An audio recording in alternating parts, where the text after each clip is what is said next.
What is up, everybody? Welcome back to the Omega Metroid Podcast, the only weekly Metroid podcast out there. I checked, don't worry, you don't have to.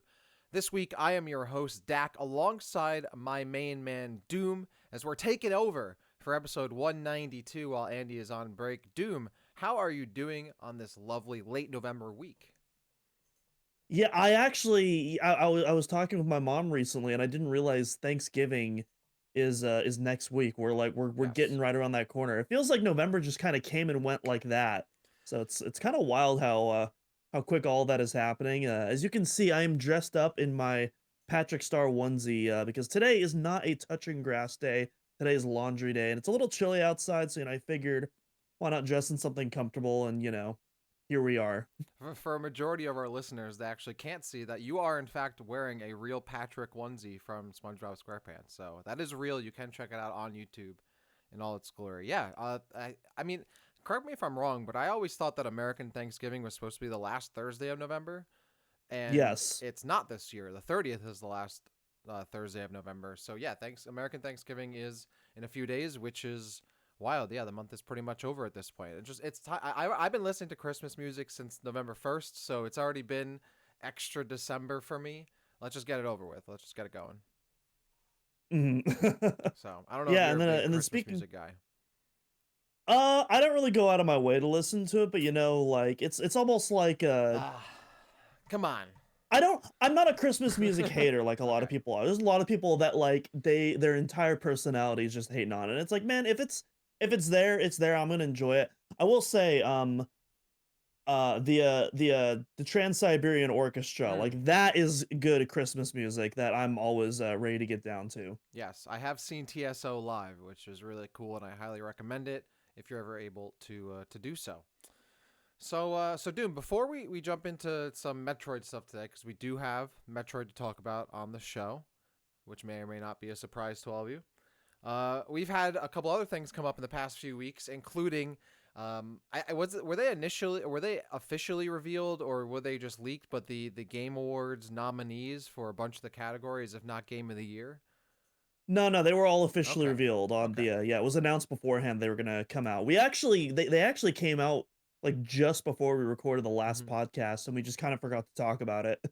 Yeah, we But did. yeah, it's more the Jeff Keighley Awards, you know how it is. I'm not necessarily hyped going into these, but I always like to watch them regardless, just Yeah. because I'm mildly curious, see what kind of new trailers or watch, see, kind of what kind of see like where critics are leaning towards what's coming out in the industry. I think it's always just interesting to check that stuff out. But I especially want to talk about it this year because uh got to toot my own horn here. I perfectly predicted all six nominees. That being Nice. RE4 remake, Tears of the Kingdom, Spider-Man 2, Mario Wonder, Baldur's Gate 3, and Alan Wake 2. Which Alan Wake 2 I feel like was a sleeper pick for a lot of people, but after I saw those initial reviews, I'm like, I don't know, I think Alan Wake 2 is gonna make it in despite being kind of a last second show up, you know? Yeah. So do you? I mean, obviously you're happy that your prediction was great across the board, but now that you've seen that those are the actual nominees, like what are your thoughts on who got picked and maybe what got snubbed? Like, what do you think? I here's the thing. A lot of the snubs, the quote unquote snubs I haven't played yet. A lot of people were surprised that Starfield didn't get nominated. I was not surprised at all because well, I think most people did like Starfield. I think there was enough critics, and keep in mind the critics are, the people that are ultimately nominating these games and are judging them for game of the year. There was enough critics that didn't, that weren't quite as hooked on it, and to me, like that seemed pretty obvious that it wasn't going to make it at least to Game of the Year. It did get some nominations in other categories.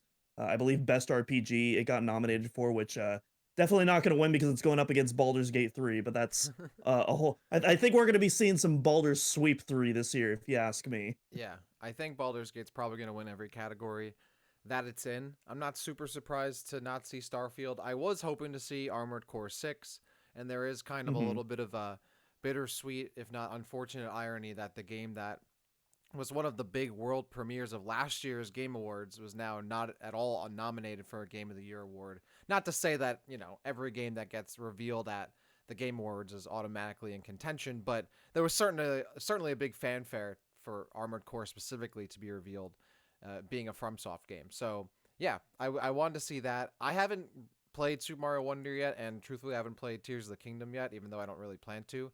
So I can't say like, oh, they shouldn't be nominated, but I did feel like it was a bit too soon for Super Mario Wonder, which just came out, and Tears of the Kingdom, which I didn't really feel like was a Game of the Year nominee. But again, I didn't play it, so I think it doesn't matter because Baldur's Gate's gonna win. So Yeah. I'm somewhat in the same boat, but like I also get it. Like obviously I still enjoyed Tears of the Kingdom, but it didn't resonate with me anywhere near as much as Breath of the Wild. And you can actually hear some me and Andy talking about that with Allison on the Zelda cast. Can't remember which episode exactly, but I'm sure you'll find it if you look hard enough.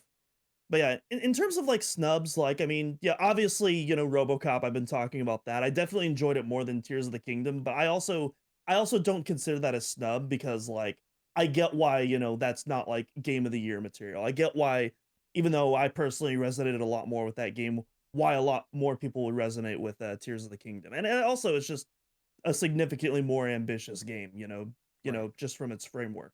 Yeah, it's a AAA Zelda game, sells tens of millions of copies. It's gonna be in the Game of the Year, in the running, no matter what. So I would have liked to have seen Sea of Stars, which I've really been enjoying. It's not a perfect game, but it's one of my favorite games of the year. So I would have liked to have seen that, but I think it's gonna end up winning somewhere else. So Mhm. all right, well, I guess we still have about. Actually, I don't even know when the Game Awards are this year. I'm going to quickly. It's the first week of December. I December can't 7th. remember the exact day. December 7th. So we are within one, two, just about just under 4 weeks, really. My math is probably awful. It's probably even less than that. But we're Which speaking of early December, we also so there was a Jason Schreier report on Bloomberg that a Grand Theft Auto 6 reveal, or at least the next mm, Grand Theft Auto game. We don't know if it's going to be yes. called 6 or not. That it was imminent. And personally, like I usually say to take things with a grain of salt, but when Jason Schreier posts something, that to me that's basically a hard confirmation. Um, That could be a big I Game think is one Awards of the reveal. most well, that's what I wanted to lead into Yeah. because Rockstar specifically said that they plan on revealing it early December. Hmm. And I'm kind of one on two ways of this because typically Rockstar does like to do their own thing. They typically, play to their own YouTube, kind of like Nintendo does in a way with their directs, but obviously they don't have directs. They do individual game reveals. But they're not known for like doing premieres at like other events. But I don't know, man. Early December Game Awards, it's definitely something that Jeff Keighley absolutely would be trying to get his hands on. That would arguably be like one of if not the biggest things he's ever gotten the opportunity to reveal. So Yeah. I No. I don't know. I think we might be seeing some GTA 6 close out the first week of December. I'm excited for that because I love me some GTA, and obviously it's been way too long. Truthfully, though, I almost feel like Rockstar doesn't even need like the Game Awards. Like they can just drop like the They trailer don't. on social media, and everyone is going to see it one way or another. So, and they could even use just like the general buzz of the Game Awards to just drop the trailer on their own channels, and not necessarily bring it to the Game Awards. But it would be a really really sick moment, and obviously it would be really sick for Jeff in the Game Awards. That would be cool. I'm excited for that. I actually forgot about that until you had mentioned it. And I think it's funny too because we were talking about the Zelda movie, which I believe there was like a Vanity report or some article that some magazine that had reported on it, like Variety beforehand, but like then like the tweet came out for the Zelda movie, like just the casual tweet from Nintendo, and then Rockstar like did the same thing with Grand Theft Auto, like, oh yeah, by the way, we're revealing this, the next big Grand Theft Auto is coming, on just on a random X post or tweet. So yeah, exciting stuff. Everyone's just trying to one up each other in casual posts on the internet, and I'm down for that. Please throw Metroid Prime 4 in there. I'm waiting for Retro to go, hey, by the way, we're this is coming out soon. Enjoy. We But yeah, have one speaking of more announcement. that, hey, imagine Metroid Prime 4 appears at the Game Awards this year. Well, let's give us I Samus's percentages for that. If GTA 6 is appearing there, I don't want it anywhere near that because it will be overshadowed so badly. And that is the last thing Prime 4 That's why it's needs. going to be there, because because that's what happens in Metroid Prime games. Okay. Speaking of Metroid, once again, this is a Metroid podcast. So let's jump into our main topic of the day of the show. a few weeks ago, I want to say, I don't know how many weeks ago, but pretty recently, but not like a couple episodes ago, we did our first Lore Archives episode where we went into the history from front to back of the Space Pirates, which was like an epic journey through the beginning to the end of the Space Pirates as we know it in the games. And we also even had a little bit of like stuff thrown in from the comics, but very, very little. It's mostly just entirely the games. And many of you were fans of that, which is great because we enjoyed talking about, the more lore and story aspects of Metroid, particularly when it pertained to the Space Pirates. And we thought, well, it would be great to do it for other aspects of Metroid as well. So this week, we are bringing back Lore Archives again, pretty quickly, to talk about the Hunters of Metroid, the bounty hunters of the Metroid series, which there aren't that many of them, but certainly all of them are very memorable characters. Now, Doom, we actually didn't talk about this before the show. I just listed, at least here, the Hunters for Metroid Prime Hunters and Prime 3 Corruption. Obviously, we're not going to talk about Samus because that's a whole episode. We're not going to talk about Dark Samus, even though she's not technically a bounty hunter. So we're going to leave them out. However, I was not sure if we were going to include the comic bounty hunters outside of the Metroid manga, like Big Time Brannigan or Armstrong I Houston. didn't. I definitely didn't study up Okay, on my other worlds bounty hunters. So right, the extended universe. So we'll leave them out for now, maybe just to mention them towards the end of the show. But we are going to go through all the different hunters we know about in the series so far. Obviously, Metroid Prime Hunters and Prime 3 Corruption are the two games where there are other bounty hunters featured prominently in the game, and we learn quite a lot about them. So we're going to talk about them, the ones we know, what we know of them, what we don't know of them, and what potentially could be down the road for these characters in the future. Will we see them again? Could we see them in a different time period? We won't see them at all. Maybe some new characters join the fold, or maybe Armstrong Houston joins us for Metroid 6. We're not sure. But we're going to talk about it today on an episode that I'm, again, looking forward to because these are two of some of my favorite games in the series. I love these how these games kind of expanded the Metroid universe, and it's cool to do another lore episode. So, Doom, are you ready to jump into this one? let's go. All right. Well, we're going to start off chronologically. I think that's probably the best way to do this. And also, it kind of makes sense to start off with the Hunters of Metroid Prime Hunters because that was the game that kind of was first to bring in the idea of other bounty hunters really being in the series outright. And I think at a general level, and I want to kind of get your thoughts before we go into the specific characters that this game introduces here, Doom. Kind of just your general thoughts on how all the characters are introduced, like how you felt about them. Did you feel like you wanted to learn more about them? Do you think that they added or subtracted to the series? Like, what was your general vibe in terms of like being introduced to new hunters at the time, and then kind of looking back at it now, how they're all brought Oh, into the fold in Hunters? we're talking about okay. So we're just talking about hunters, not Just like hunter, bounty hunters in general. just Just hunters right hunters. now. Just hunters right now. Yeah, as a game. I think I think the overall marketing for it was really interesting, and I wish we could learn a lot more about him because we don't really know that much about him other than like a paragraph of flavor text here and there. Yeah, Because yeah, I think it's a really cool concept. You have a game starring a bounty hunter, but then you don't really get anything beyond that up until this game, and it doesn't really offer that much. It kind of leaves a lot to the imagination. Um, but yeah, just it's a cool concept that I would definitely like to see built on and extrapolated in the future.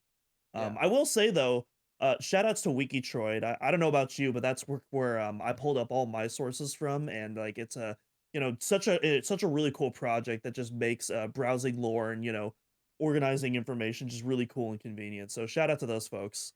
I mean, absolutely. I was definitely looking up like Wikitroid, the fandom wiki, and I do have my DS here, but admittedly, I didn't pull it out for reading lore book scans. And that's kind of the thing about Hunters is that in terms of like what we know about the characters, like there's only really so much you get from playing the game. Like, because essentially they just show up as mini bosses, really.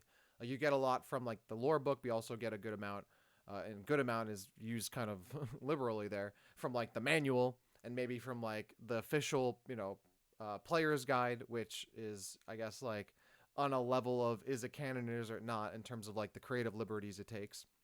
So yeah, like you said, there's really not a lot to glean from these, and thanks to all those sources that we can pull from online because again, information is handy when we're going through them.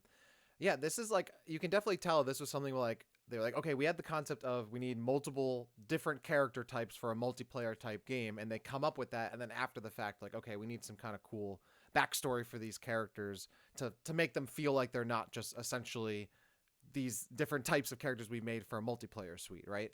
And I know that there's like concept art and interviews where there's like more lore we don't know about, but I think it was kind of evident that they created these characters to fill slots for other playable, avatars in game, and they're like, okay, well, we need to have a cool little lore scan for this one. What did he do? Like, what was this one into like before the game happened?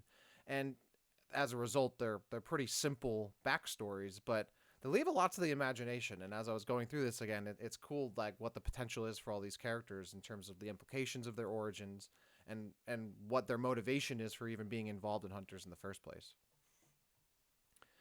Yeah, Uh, absolutely. Or sorry, Go go ahead. on. No, go ahead. Oh no, I was just going to reiterate what you said. Well, you don't have to reiterate. People could just go back and rewind and listen again. But yeah, let's jump right into it. It's Uh, rewind time. it's rewind time. I feel like the most prominent or notable hunter we got to talk about here is Silex, right? Like this is a Hmm. character who is most likely going to have some kind of presence in the Metroid series going forward, and as far as we know, the only one that's going to have some kind of presence going forward. For those of you who don't know, Silex, he's the blue guy, blue and green guy, right? What we very little we know about Silex is that he hates the Federation for some reason, and as a result, hates Samus because Samus works with the Federation. We don't act, as far as we know, he doesn't actually have any beef with Samus aside from that, and we actually never really learn what Silex's exact beef is with the Federation at all, which presumably we might learn in Metroid Prime 4.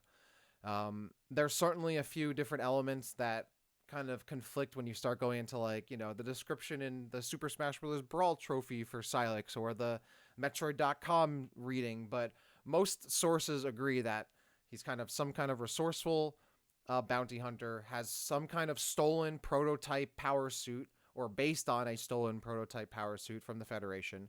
And I believe his ship is also some kind of stolen prototype or based on a stolen prototype. In fact, his shock coil is even considered a banned technology in one of the in the logbook entry. So he's very clearly not a good guy, but we don't really know why. We don't have no idea why. Um, One thing I thought was actually really interesting, though, that the official player's guide, so the official Metroid Prime Hunters player's guide, says that Silex was already in pursuit of Samus when the Alembic transmission was broadcast, which isn't corroborated anywhere else. But it does otherwise talk about all the other similar details of Silex, but that's the only one place that mentions that Silex was already hunting Samus down. But other than that, we don't really know much about Silex. Cold, patient, resourceful, deadly, humanoid, but do we even know if Silex is human? There's the cutscene where like Silex is like roaring into the air, and that doesn't give me human vibes. But we know very, very little about him, and obviously going forward, hopefully we learn what it is, what's the deal with the beef with the Federation. You brought up that thing in the player's guide, which I completely forgot about. Mm-hmm. And I'm sure it's just a coincidence. It's like almost guaranteed to be a coincidence, but it kind of fits, Silex's MO from what we've seen. Literally in the Prime 3 cutscene where he's just waiting there in the background and just, That's true. stalking Samus just in the shadows.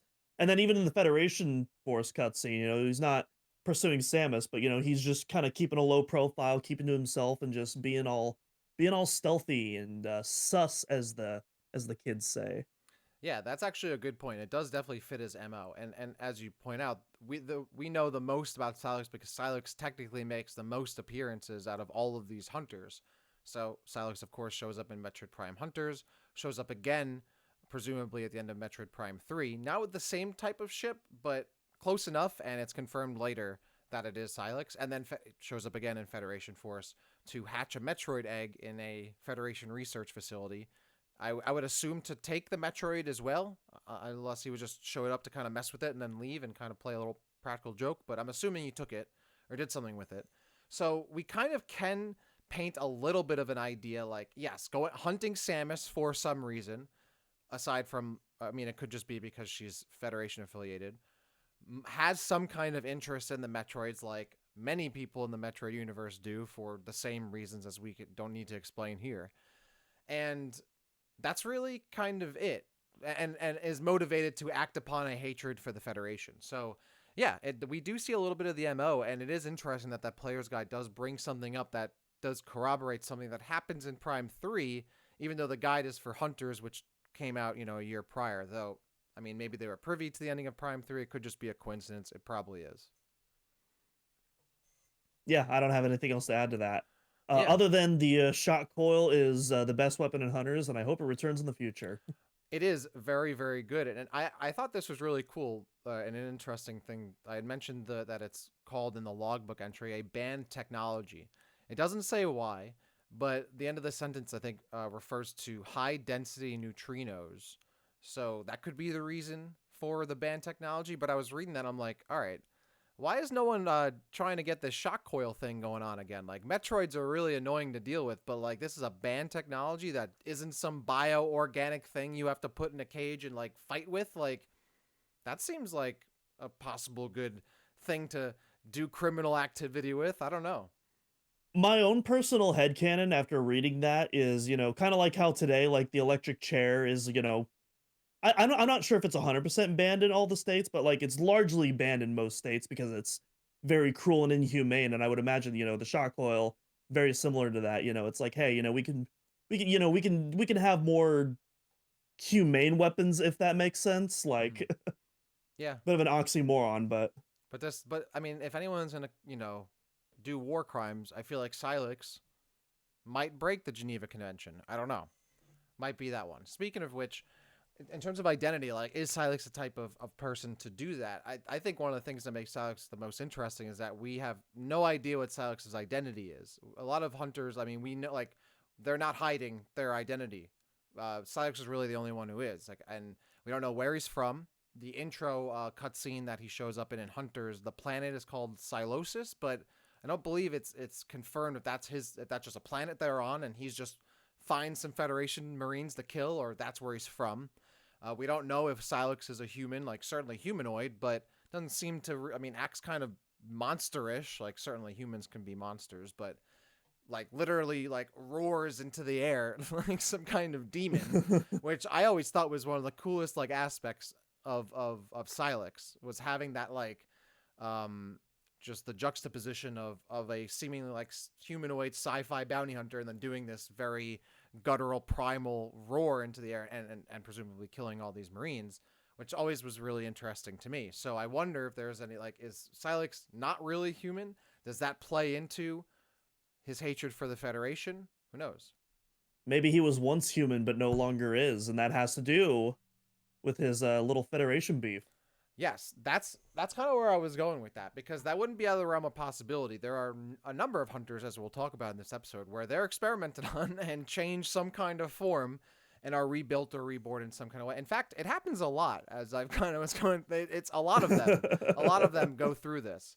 So yeah, that could be At least half the cast now that I'm thinking about it. a significant portion of them. Yeah. So it's interesting. It could be the case where, okay, Silex could have been this person or this being or whatever was experimented on or changed in some kind of way by the Federation, altering them into who they are now, and that's their reason for hating the Federation. Absolutely. Could definitely see that. Now, I think the only one thing I wanted to really point out here is he has a really cool ship.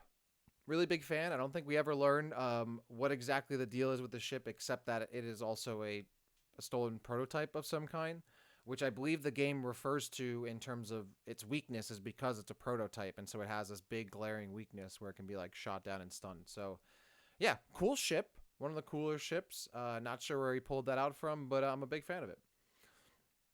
And let's jump into. Yeah, Oh, go ahead. I was just gonna say I'm looking back at the Wikichoid, and also we're going like outside of the Metroid games now, but in the trophy description in Brawl for Silex's trophy, it also mentions that he's experienced in espionage skills, which we were talking about earlier, as well as a skilled marksman, which is interesting because again the shot coil isn't really a marksman. That's a very close quarters weapons. You never really like technically you can pick up the Imperialist in multiplayer, but otherwise we don't really see Silex as a marksman in action. So again, it's Smash. So take that for what you Yeah. will. But I also imagine they had to have gotten approval for that description from from the Metroid team at Nintendo. And so I thought that little bit was interesting. I don't know. That's a good question. I wonder if like do they run all of those descriptions by like the relevant teams? Because I mean, if you think about it, not every IP covered in like a Smash game is going to have that person where you maybe go to, or like that reference, or someone who even cares to keep some kind of continuity.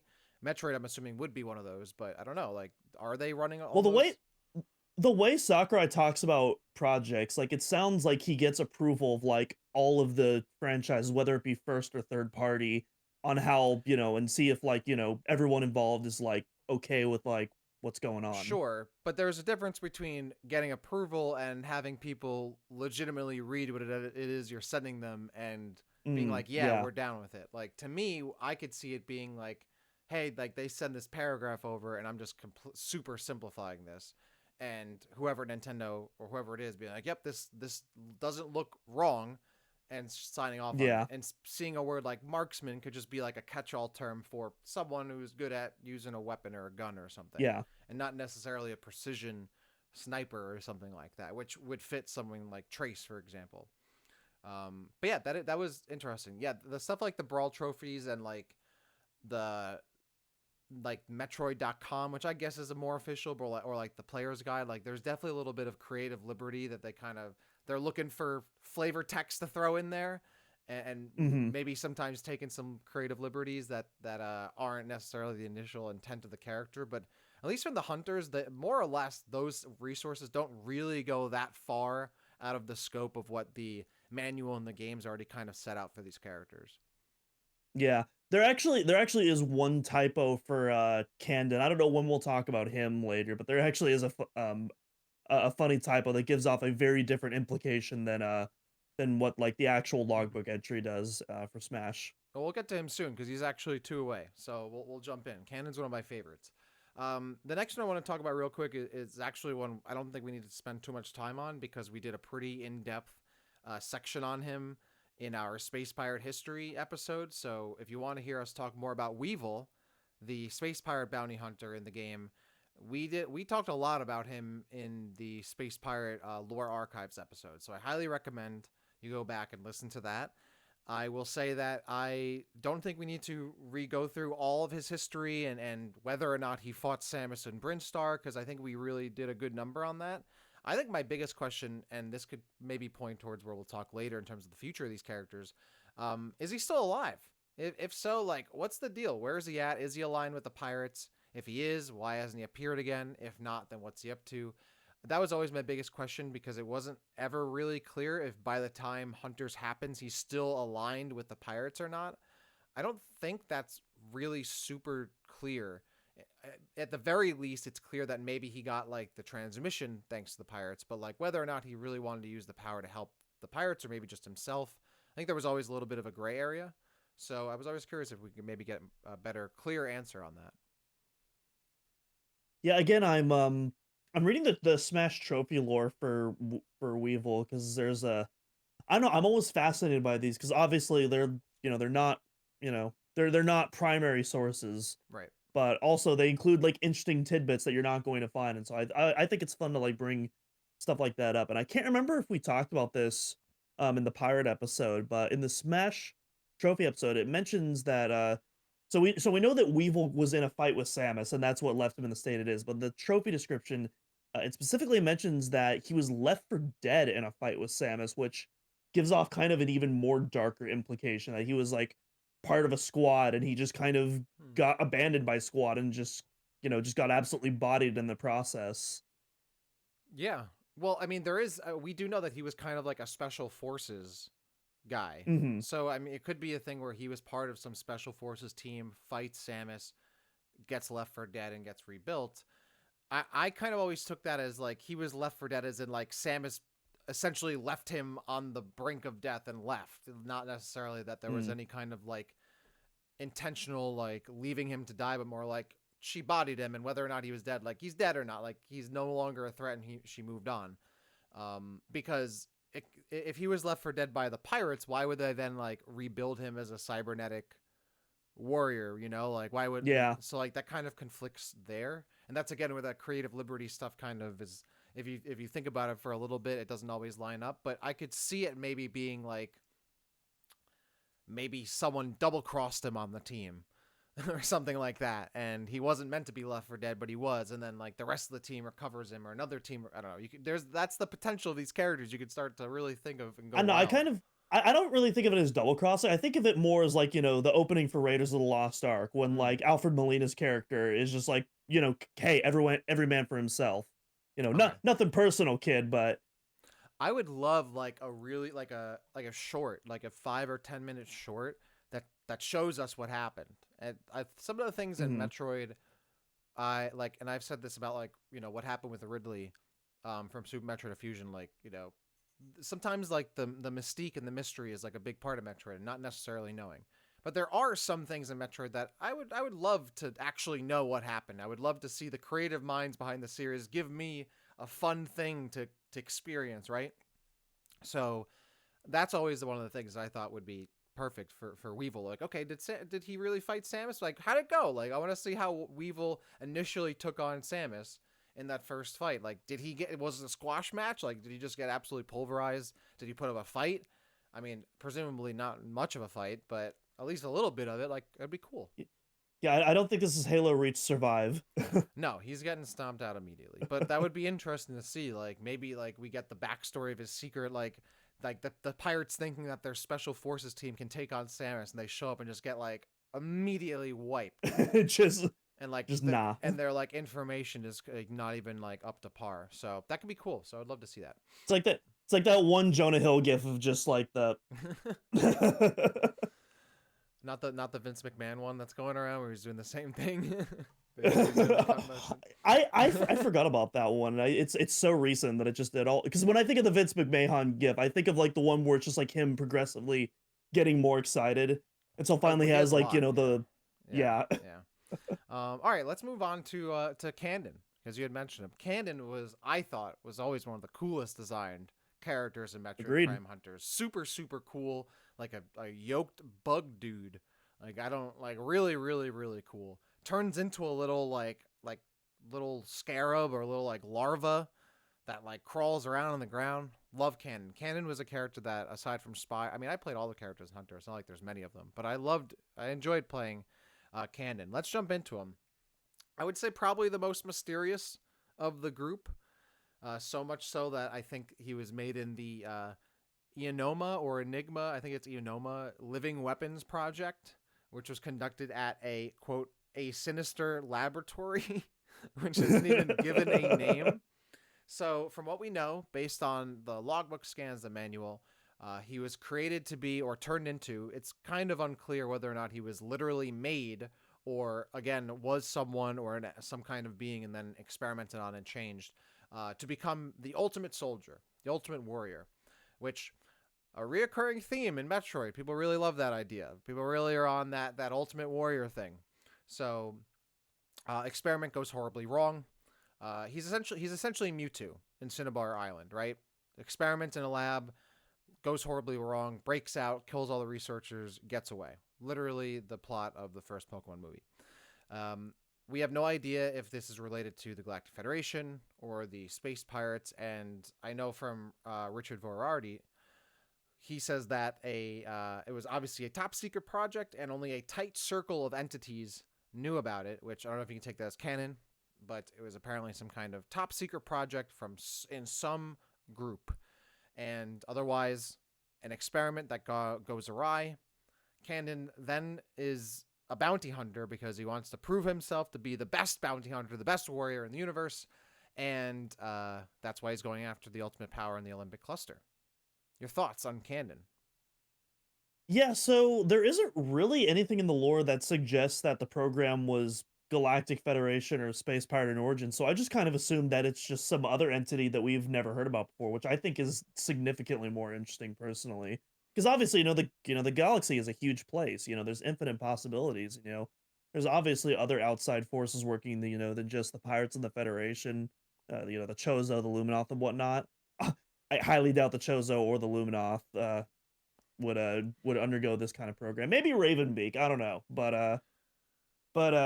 yeah, Kanden's lore is super interesting and kind of going into that process he went through. So in the logbook entry, it specifically mentioned that he was bioengineered with genetic material from the galaxy's most dangerous predatory insects. That's from Okay. the sting larva entry in particular. Good call. Good So it call. meant so it mentions that on the official website though, which not quite a primary source, but I feel like pretty close to a primary source. Um, it mentions that stress from the neural combat encoding sequence was more than Kanden's still mortal brain could handle and left him ferocious, deadly, and dangerously unpredictable. So to me, what I kind of gather from those two entries is that Kanden started out as, a regular mortal organism, and then he was given, you know, these different genetic encodings of like various different species that turned him into what he is today. Yeah, that's kind of what I got. That there was some individual beforehand, and then they shoved a bunch of stuff into him. But I was like, what could Cannon have possibly been? Like, was he a big bug man before, or was like, or did he eventually like with I get the regular? I assume he probably looked drastically different before because it specifically mentions that the encoding was from dangerous predatory insects. So I feel Yeah, like those insect encodings turned him into what he looks like today. but also kind of how that wording is almost kind of feels like, what if they're really like they literally created like an individual from scratch, throwing all those like bits biological matter together to create like an embryo or something that they grew from that. That's also kind of the interpretation I was getting at, that they wasn't like an individual that they patched stuff into, but rather they took a bunch of genetic material to create a new being from scratch, and that became canon. And then once it was a big yoked insect guy, they started to do all the mind stuff, and that's when he went crazy. So I don't know. Hmm. I do agree that it is way more interesting if it's an organization or a race or species, whatever it is, behind canon that is not one we know about. That I think is some of the coolest stuff, because I agree. Like the universe is so vast. There have to be tons of evil organizations trying to create the ultimate weapon or whatever it is, right? Like it can't just be the Space Pirates and the Galactic Federation that have had this great idea. So I think that's a really that's something I've always thought was really cool. Like, who is behind this? But at the same time, you could look at it and be like, oh, maybe it is the Space Pirates. We know it fits their MO. They are kind of insect like, so it kind of fits that. And if it, I'm sure with the Metroids not working out all the time, I'm sure we know they're always trying to create other things than Metroids, like Omega Pirates or whatever it is. That like Phazon was huge for them because like, oh, we can do something that's not Metroids that could help us take over, the galaxy or whatever. Canon could have been one of those side projects as well, but I do agree it would be more interesting if it wasn't them. Hmm. So I think Canon would be, and I want to go into this more later. Actually, maybe I don't want to spoil it too much, but I would love to just actually get again that origin, like what, who was behind the lab, like what was Canon beforehand. Would love to get kind of that prequel story for this guy. There's another hunter that isn't really tied to like previous metric because obviously when people think of returning characters, Silex is obviously the big one because it's all but confirmed that he's going to be in a Prime 4. Mm-hmm. And then Weevil is obviously tied to the Space Pirates, so by association, where a lot of people are interested in, delving into, his lore and whatnot. But like in terms of characters that aren't really, you know, they don't really have a link to like already established material. I feel like Kanden and another character we'll talk about later, I think are like one of the most interesting characters that I would really like to explore even if it ends up just never really connecting to that mainline story. I just think it's like a fun side story that I just really there's so much material there that to work with. I 100% agree. At least it's like it's such a good setup for the character that you can really go in a lot of different directions. And the one thing I want to say before we move on, I think it's kind of funny how with this game specifically, how like they had to kind of come up with ways for like these really weird and sometimes abstract characters to still be a bounty hunter, like like how Kanden is like literally like a laboratory insect, but still somehow gets a legitimate job of being a bounty hunter for some reason. And like, it wasn't enough that this thing is just a crazy experiment gone wrong and has a lust for power. It also needs to be a bounty hunter to prove its superiority, quote Yeah. unquote. I was like, why was that necessary? He The has gone crazy, but he has enough of it, his inhibitions to like be able to like remain calm while in the interview process. Yeah, like I think that part is very. I just can imagine like them trying to hire like a bounty hunter, and they get a call from a literal bug man, like growling out them, like, "Yeah, this guy isn't gonna get the job done. Let's hire him." And like, what does Kanden do with money? Like, like so that part I always thought was very funny. I think it would have been fine if they just been like, "Yeah, he's a crazy insect thing that wants to destroy stuff, and it found the transmission and wants the power." Like that's enough. It doesn't need to be a bounty That's the hunter. side story. That's the side story we deserve. Is like how Candon got the job, and it's like we see like Candon like in his his dressed to the nines and like his best like interview materials. Just all suited up. Perfectly parted shoulders, just like looking fly as hell.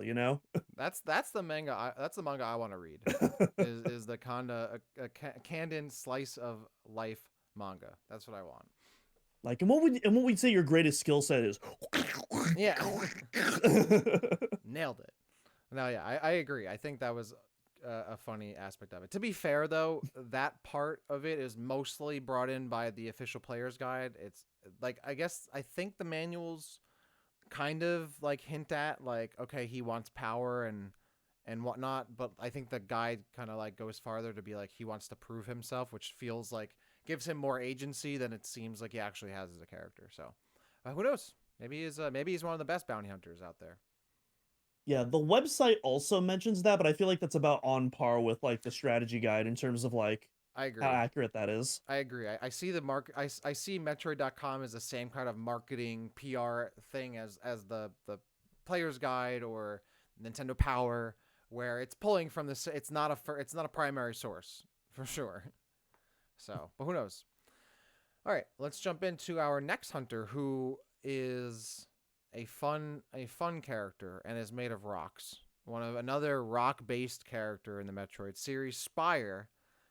Some cool lore in this character. One of the characters in this game that's not outright a bad guy in some extent, essentially. So Spire, made of rocks, as I mentioned, mostly motivated by the fact that he is the last of his species, the Diamonds, and his main motivation is to essentially learn what happened to his people, whether or not they're still around, and whether or not there is either a location for them or maybe what their fate was. So, another familiar trope in the Metroid series. A race of aliens has disappeared and people are looking for them and can't find them. What happened to them? Who knows? So the Diamonds are on that list.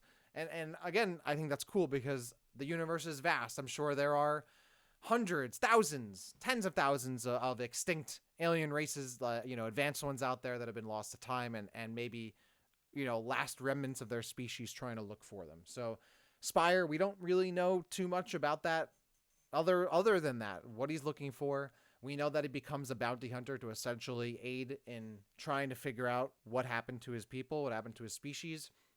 One of the things that I like about it is that he has good like intentions, but the ends justify the means for him. Like he'll do whatever it takes to get that information. So he's in that gray area.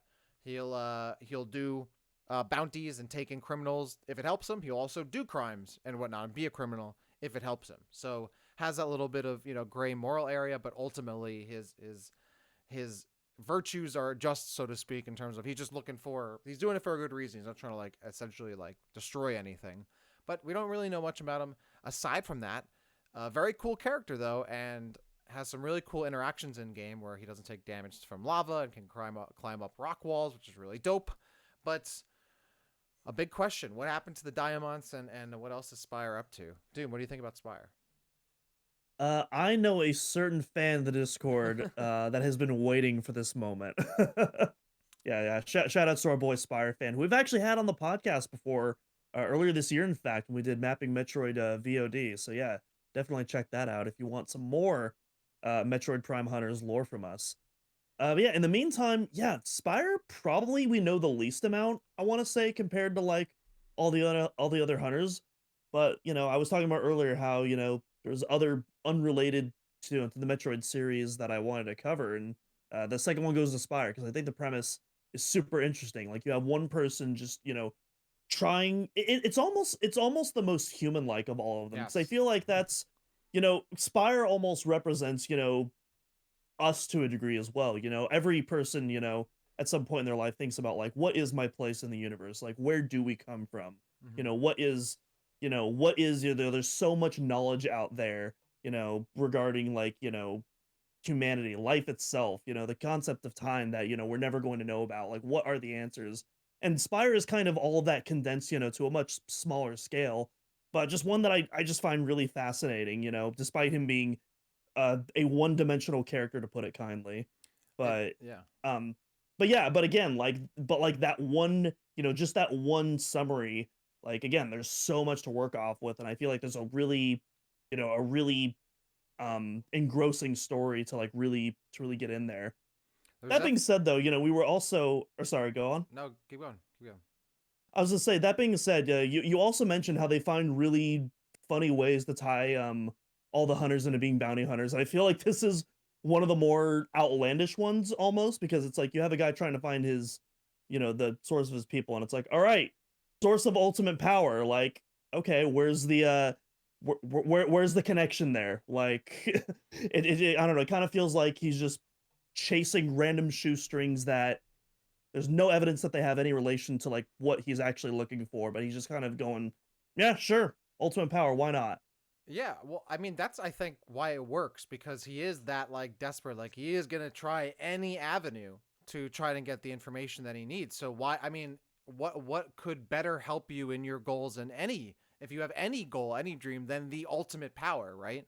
So You know that what? makes That sense is to me. true. Now that you mention it, because obviously we know the ultimate power is the Omega Cannon, but, like, They didn't ultimate know power, that. when you hear about it, is vague. Like, Could be maybe it's not anything. a weapon, maybe it's, something that can answer your question. That is true. Now that you I mention mean, that, even yeah. if he did know it was a literal weapon, I would still say that's a pretty solid bargaining chip, right? It's pretty solid leverage there in any situation to have the ultimate power as a literal gun and you're trying to get information. Well, nothing gets information better from things than sticking a gun in their face. So I can still see it. Like, even if he had known it was a literal weapon, that'd be like, well, I don't know what's going to help me, but if anything's going to help me, it might be this.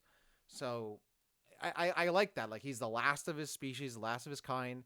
He doesn't know what's going to help him. He has no idea. So why not try literally any threat? And I think that's kind of what makes his story like more desperate, more sad. Is he has no idea if any of these paths are ever going to lead him down to the truth he wants to find, and he might not ever get it. And maybe exploring those different paths is what makes him a really interesting character and a cool story to follow, which would be really fun to follow in the future. So yeah, I think that part was cool. And like we were talking about, I think there is kind of like a sweet irony of the most human of the characters is a literal rock of all the hunters. So I always like that aspect of his story. But that's another funny kind of thing where, yeah, like you're hiring a bounty hunter and like a big rock man shows up. But I mean, in the Metroid universe, if a sentient rock shows up willing to do the job, like I'll pay him, you know. I mean, to be fair, like, he's not the first sentient rock. I mean, Thordis was there well before him, so. No, but Thardis is like sentient is like you can't really talk to Thardis. You know, like I think you can talk to Spire. I think you can have a conversation with him. I mean, I don't think the concept of sentient Rockman in Yes. Metroid is like all that goofy. Like, it's Right. like, yeah, we've seen it before. Like, it makes Yeah. sense. I do Does it- like that Spire's in here real quick that like this and as we go to the other characters too that like all like I like that all these hunters are not just like evil bad guys. Like yeah, there's agree. variation of like their backgrounds, their motivations, like some of them are very clearly evil. Some of them are like maybe not evil but chaotic. Other ones are kind of skirting the line and maybe some are too good for their own good as we'll get into. So I do Hmm. like that, but go ahead. Yeah, I was gonna say there's a couple of interesting lore tidbits that I wanted to read off. First, we got ourselves a primary source from the main Spire scan. It mentions that uh, physiology indicates the presence of molten ferrous compounds, normally found only in a planet's core, which I thought was really interesting because it almost gives, like, almost gives insight into potentially his birth process, where maybe, like, Spire's race, the Diamonds, are, like, formed literally in planetary cores, which Mm-hmm. I think is really cool. Like, that's pretty interesting. Also makes the diamonds way harder to find because they could either be on the surface of a planet or inside at any portion of the planet. That is true. I never thought about that. like, That is very true. you could just walk by a diamond, you have no idea. It could just be a rock. And then secondary source here going to the Smash trophy lore description, and I believe this is the only place it's mentioned. So, take that for what you will. But it mentioned Spire uses the Magmall, a weapon passed down through Diamond generations. Hmm. So that I believe is an exclusive bit of info that, that this is a weapon that has been passed down almost from like ancestry, which if true, that also is really interesting because it almost, you know, was Spire gifted this? Did Spire have contact with his ancestors beforehand? If not, where did he where did he find? I feel like those are some really interesting implications that I want to explore as well. Yeah, absolutely. And it gives more of a good reason for why he's so desperate to find the rest of his kind. If he was just some lone wolf bounty hunter, he might not care what happened to the rest of his people, but it seems like he has a lot more of a connection beyond just being part of them. Like he clearly has like, the culture and tradition are all big parts of his life as well, which is really cool. Yeah, that Magmall would be like the last remaining like heirloom that like ties him to his people. Yeah, this last remaining link, absolutely, which is very similar to Samus and her power suit to the Chozo for up Yeah, until yeah, Dread.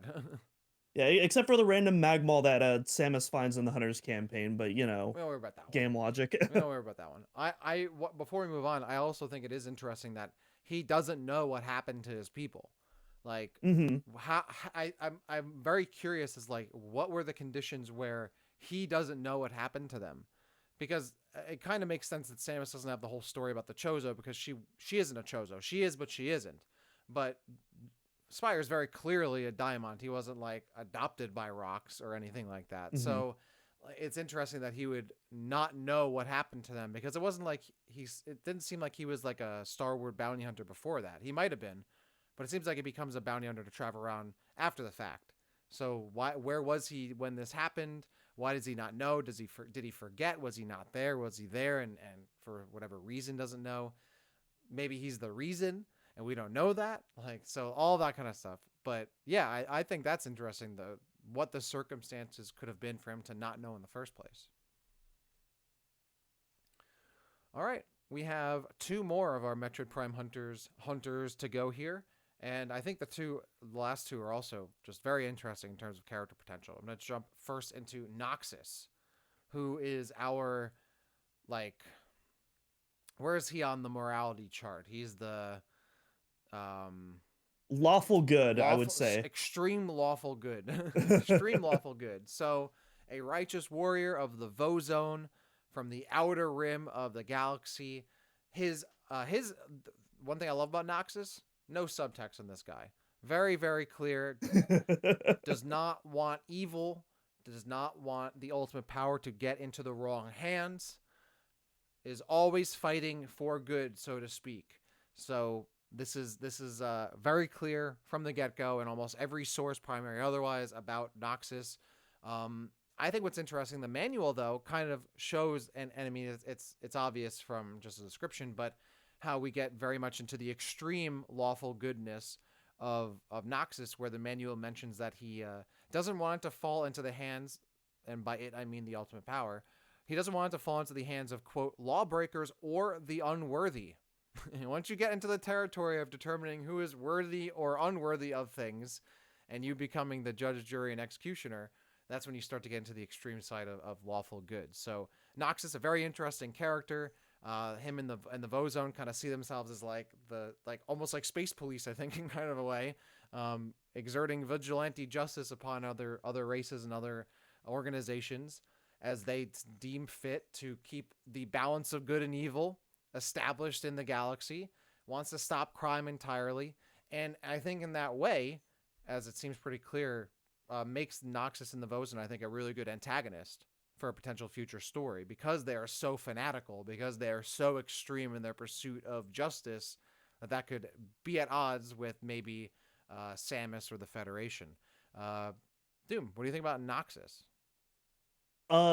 So first off, Small tangent. I typically pronounce the word as Vozon, How even though did there I isn't say really it? an official pronunciation. Well, I was gonna go. So you said Vozone, Like which I Frozone? actually kind of like. I was gonna say exactly Yeah. because it reminds me of Frozone. How did you say it? Vozon? Vozon, yeah. Vozon. Yeah, I'm gonna be honest with you, man. This is not a word I've heard many people say out loud in my life. You know what? I'm inclined to agree. Actually, believe it or not. Vozon. Vozon. It probably is Vozon, but I've always thought it was Vozone. but it does, But it makes sense though because Frozone also has ice powers. yeah, Vozone, exactly. I don't know. There's no It e makes though. There's sense. no e though in Vozon. Honey, where's my judicator? Yeah, I think you're right. It's probably Vozon. But yeah, go ahead. Vozon. Yeah, there isn't so reading up right here, there isn't really any additional info given in like the instruction manual or the trophy descriptions or like the website or anything. It's pretty straight into the point, you know.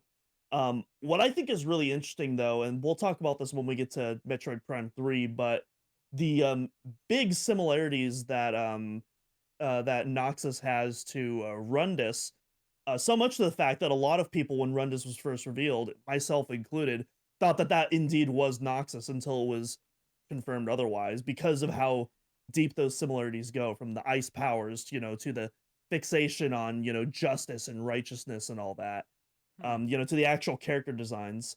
So I have to believe that Noxus was like, you know, very clearly inspired Rundas. Like I can't, even though they are completely separate species, I have to imagine like during the creation process, like that was directly like inspired by Noxus. Yeah, I don't think that's a huge reach. I agree and disagree in that that's probably like yeah, there's probably a good chance that there was some inspiration there. I actually don't think there's as much similarity between the two as you say, besides that they're ice people and they kind of look similar. I think character-wise they're actually very different.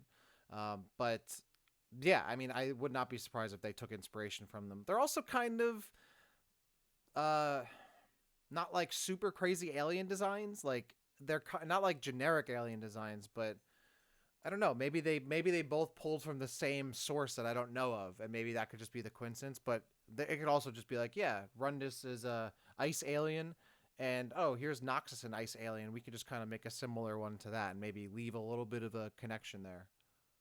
I don't know. To me, like Rundus comes off more as a gunslinger, whereas Noxus is like the ATF, if that makes Well, sense. that's what I was getting at. That's what I wanted to say is that like yes, Noxus and Rundus like they look similar.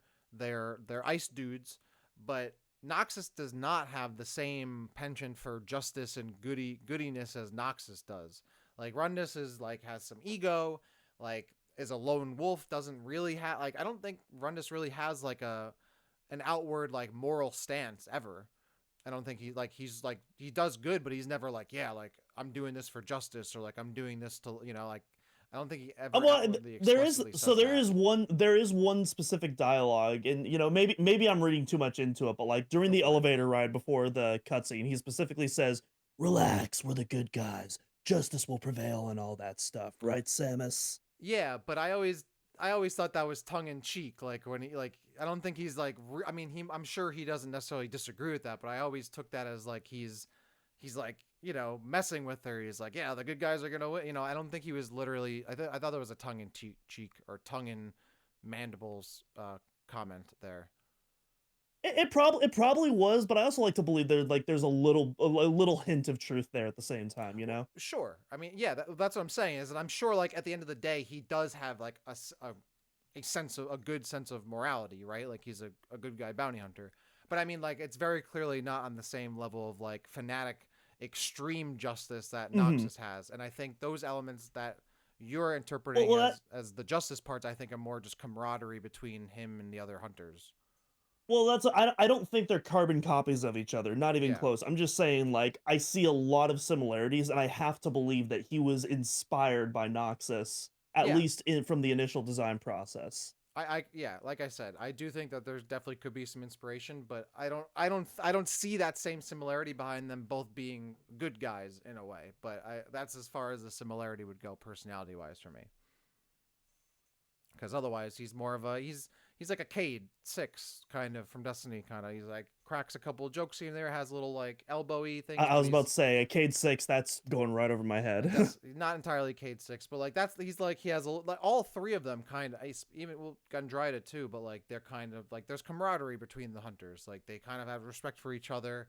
They're all going into the storm together, so they're not going to be super serious. They can joke around a little bit. And Rundas always had that little bit of ego-ness to him. Like I think there's a line where he's like, "Yeah, if I was there, like it wouldn't have that Yeah, would have gone that down that never would way." have happened if I was there. Exactly. Like that's something where he's like he's just gassing himself up, like he's a little bit ego. So, which I always liked about his character. So, back to Noxus though.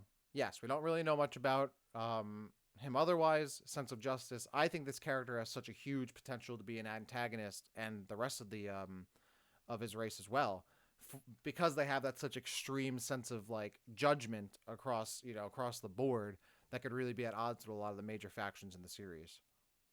Yeah, honestly, Noxus, if anything, really, I feel like Noxus was almost inspired by Judge Dredd because he literally is the judge, the jury, and the executioner, like all in one.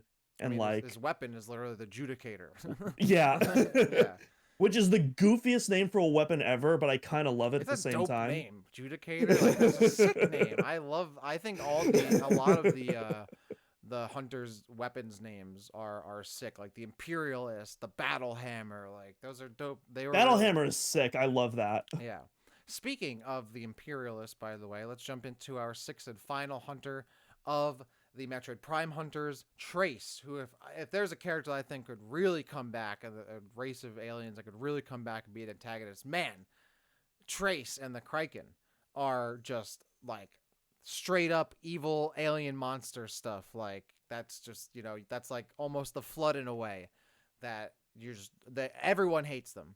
That's something that you'll see across like all the primary sources for this. Trace is a member of the Kraken race. He's on a rite of passage, which happens for all young Kraken. They get exiled and they're meant to go out into space, find a planet for the Kraken to conquer, and then they're brought back into the fold. And they're I guess they succeed and they win, and they go through the rite of passage. So that's what Trace is doing. He comes across the broadcast for the ultimate power, and I believe he's either thinking like, at the very least, this weapon's gonna make me look like a huge Chad when I bring this back to everybody. Like this is gonna make me a hero. And at the very minimum, if I don't succeed, the Olympic cluster has a bunch of planets. I could probably take over one of them, which I don't know how valuable they are, but I could, he could do that. So that all the lore entries, like all the sources seem to back this up. Everyone hates the Kraken because they're one of the most hated and feared races in the galaxy. Trace is in the middle of a conquest kind of thing, rite of passage, and that's how he ends up in the story of Metroid Prime Hunters. What do you think about Trace? Trace, I think personally, one of the coolest backgrounds, one of the coolest character designs, and a lot of potential.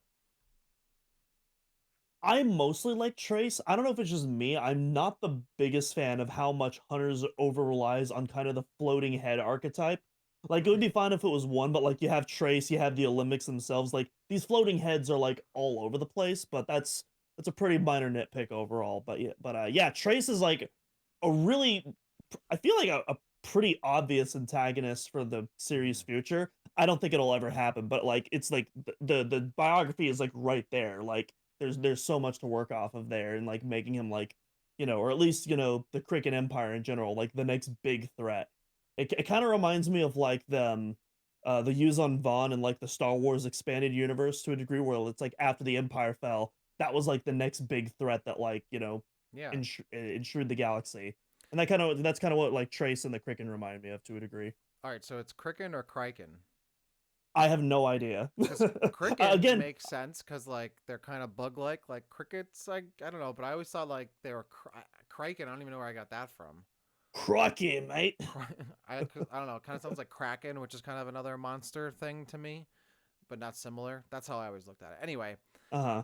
yeah, obvious antagonist here. This is one of those things again in Metroid where like something is referenced as being a big deal, but you would think because they're such a big deal, we'd see them more. Like if the Cricket or Kraken are the most hated and feared race in the galaxy, we should fight them in Metroid. Aside from Hunters, we should be. I would love it actually if they were the big antagonists going forward. Maybe the next big bad in Metroid. Yeah, I feel like you could do something similar to like a Plague Tale, where they like render all the rats on screen. I feel like that because like you see that in the opening cutscene where you like have all the swarms of like Mhm. them just like crawling, and then you have like Trace kind of like posed on top of all of them. Like that's kind of how I imagine just like this wave of like just aliens. Oh, kind of like the World War Z movie, where there's that one scene of like Yeah. all the wave of zombies literally just like clawing and piling over each other. That's kind of how I imagine, Yes. just like an absolute scourge, just literally drowning planets and I mean, I empires. think that's even how his like intro cutscene goes. Like, there's a big pile swarm of Yeah, Kraken, yeah, and that's then what I he was forms at referencing. the Yeah, top. Yeah, yeah.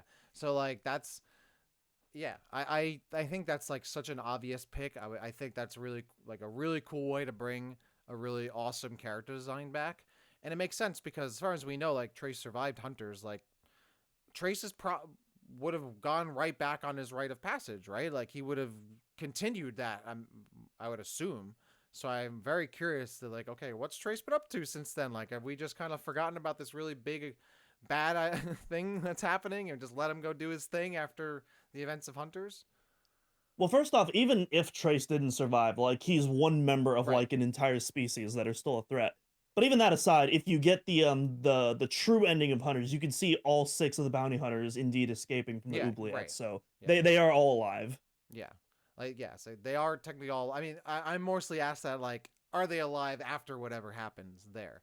But Gotcha. Trace is like the big one because again, like you said, like if Trace dies, that doesn't matter. Like there could be millions, there are probably billions of Traces out there somewhere, and I think that's probably what's really exciting about it. Like I wonder if there's like a grave mind, crikey, like what's the head of the colony, or the like what's is there a mother bug or something, like what's going on there? Something I would love to find out. Yeah, we got yeah, looking at the sources, we got two little tidbits from primary sources and one again from some Smash Trophy lore. Mm-hmm. The trophy lore is actually in this case probably the least interesting of them. So I guess I'll read that one off first. But it says that he seeks the ultimate power to further empower his people and gain fame and strength for himself. Which I don't know. I don't really interpret that as Trace personally. This is one of those things where it's like I kind of feel Trace to me feels like a part of a collective, a part of a hive mind. I don't really look at Trace as an individual.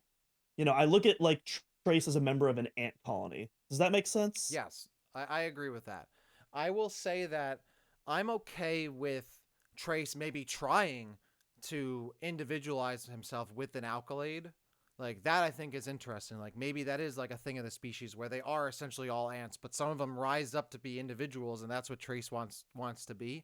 That I think is um that I think would be cool. But I agree. I've always interpreted Trace as kind of just the one of the colony, like not necessarily like any one of them is going to be an individual factor. They're all just a big part of a huge mass of bugs, right? But I think there is some interesting, like, an angle to have him kind of want to have that individual, like, I want to be a hero of my people part.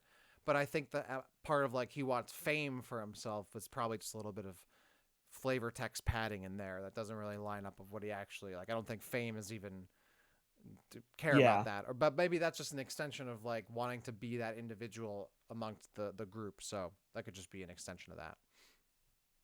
Yeah, and then this one is really interesting, especially because, we were talking about, how the swarms, they almost like, they are almost interpreted as like literally drowning entire Mm-hmm. armies, empires, etc. But in Trace's main scan in Hunters, it says scan indicates the exoskeleton of the hunter may not be as durable as it appears. This potential vulnerability may explain Trace's tactical preference for sniping. Which is really interesting because actually kind of going off what we were talking about how maybe Trace isn't just another ant in the colony. Maybe Trace doesn't just want to be you know a kind of a human shield, in this wave of like exposable carcasses that like take over empires. Maybe Trace does want to individualize himself and be someone that lives on, Mm-hmm. kind of choosing to live another day by sniping, instead of just being a part of like that carapace kind of tidal wave. Yeah. No, that's a cool way of looking at it. I think it's that, and also kind of like one individual Kraken is not a huge threat. But when you have a million of them, that's when they're an issue. So like, yeah, like one of them you might be able to snap like a twig, but if there's 20 of them, 30, 40, it doesn't matter if you can break it them, they're just going to overwhelm you. So I kind of see it that Yeah. way too, is like he needs to have that kind of utility of like being a sniper, because on his own he is vulnerable. What makes him strong is being part of the pack. But I could also line up with, okay, well, I'm going to beat that boundary that's been built for me and have that power as an individual and not need to be part of the pack to have strength. So yeah, like just that kind of stuff is really interesting. Yeah, I will say as an add-on to that as well, because it mentions, his exoskeleton is vulnerable. Correct me if I'm wrong. I believe in multiplayer, all of the hunters have the same health and damage pools like across the board. Like I don't believe like they're like they like every hunter like Yeah, I think yeah. that's There's the no case. armored hunters. There's no weaker hunters, etc. They all take the same damage. If I was doing a hunters too, maybe I would change that a little bit and make it more lore accurate, but also give them different abilities to compensate for that. But that's getting a little off topic. I could definitely The see in last one, like a modern version of this, because it is like a hero shooter, like a character shooter, where yeah, they have different health pools, different stats, different armor, which I think is more of the thing now than it was 20 years ago. hmm yeah, and then last one before we move on to Prime 3, it mentions Trace's alternate form, the Triskelion, Mm-hmm. is a sophisticated Kricken military biotechnology that allows Trace to biomorph, and then it talks about what it is, which I find really interesting because the impression that I got when playing the game is that that's just a natural ability that comes as a part of being that species, but no, it is a bio weapon that was specifically built and applied to Trace, and so I Yeah, almost wonder like how that what is that process because it looks so natural almost. that I always interpreted as just some like mumbo jumbo someone wrote up, and like Yeah. it is just him just changing form as like a bug, like because that just I think that's enough. Like I don't need it to be overwritten. Like not everything needs to be like a weapon or technology that was like I can buy that the bug thing can shape shift a little bit, into like a smaller bug form. But yeah, that is interesting. Like, okay, they had like, does that mean that Trace is the only one who has this, or it's only like a limited thing? Like maybe it's only for certain Kricken warriors or something. But it seems like something that any of them could really do. It's not like a crazy like change or anything. Like Kanden's changing into a larva. Like even that, I guess, is kind of makes sense. But like, I don't know. It doesn't seem like his body's changing that much. It's an I feel like interesting thought. Silex's is the craziest change. Maybe even Weevil's to a lesser extent. Weevil's, I think, is the least crazy. His makes the most sense because his body is literally a robot, and he just cuts himself in half. Like, it's a really cool idea though, but it makes sense. So yeah. For sure, for sure. Um. Oh, I just honestly, by the way, I want to quickly bring this up. Good to go back to Noxus since we're talking about alt forms. I don't know if you meant or saw this, but in the I think it was the Nintendo Power issue. It mentions how his alt form is the way it is because they spin in place to stay warm on their home planet because it's so cold. So I don't know if you had read that, and I thought that I was a funny vaguely I tidbit. vaguely remember that now that you mention it.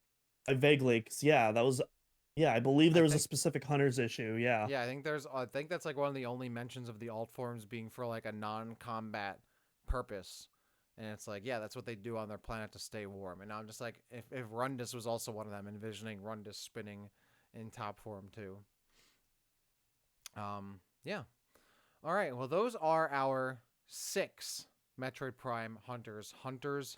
We can talk more about their futures in a little bit, but we're gonna jump real quick over to the Metroid Prime 3 Hunters Doom. We did talk about these 3 in good detail in our Metroid Prime 3 Corruption episode recently. So again, another shout out if you want to hear more in-depth stuff about these hunters. We go way more in depth into all 3 of them in the Metroid Prime 3 Corruption episode. But Doom, go ahead. I was just gonna say like our episodes have been doing pretty good lately, but the Corruption episode didn't perform as well as some of our others, and personally, it's one of my favorites that we've done. So like, if you haven't checked it out, I would highly recommend it because it was such a fun episode to do. Yeah, absolutely. No, it's a really cool episode. Yeah, so we do talk about them on that episode. Pretty good, pretty well in depth. Going back to these hunters, I actually kind of felt like, you know, in the grand scheme of things, we actually don't know that much about these hunters, that much more than the Metroid Prime Hunters characters, actually. When you really go to their backstory, we really don't know that much more about them individually than we do Kanden or Noxus, really. We learn more about them because they're very obviously active characters in the Metroid Prime 3 Corruption story, but their backstory, their lore, I would say is about as in depth or not as all of the hunters in Metroid Prime Hunters. Certainly, you can say that like these are characters that were planned in the story and are not just like multiplayer variations that had backstories thrown in after. But going back to all of them, they don't actually that have super in depth backstories either. Yeah, I'm reading through the logbook entries right now, and a lot of them just kind of either talk about their current abilities, like in the context of a boss fight, or kind of like, um, just kind of like, stuff that's happening within the present. They doesn't really go into detail about, a lot of the background. Again, aside from like the occasional sentence or paragraph, similar to like the Prime Hunters, I think you might be onto something there. Yeah, because I think it's funny when this has been brought up a lot. I think where people are like, yeah, the Prime 3 corruption, like those hunters are more in depth, like they're fuller characters, blah blah blah, which is true because they're in the active story. But as full characters, they're really that not that much, you know, more in depth than what we got in Hunters. Yeah, like for example, for Ghor, we really don't know like anything about this guy. He was a war veteran, and he lost like once again loses like 95% of his body and gets rebuilt. Metroid loves this, but we don't know like what he was doing before. Like, was he is he from the planet that war was being fought on? Like, what was he doing before that? What side was he on? We don't know what he was bounty hunting for. It only really mentions that he champions the weak, poor, and downtrodden, and he would often work for free or give money he would earn from doing bounties away. But other than that, like we don't really have much backstory on who Ghor was, why he's where he is, what side of that war he was on, who he was before that. And a lot of what we know about him comes from that one scan we have and then interacting with him in game. And unlike the other kind of good hunters, Ghor is probably the most purely good, I think, of all the hunters that we meet.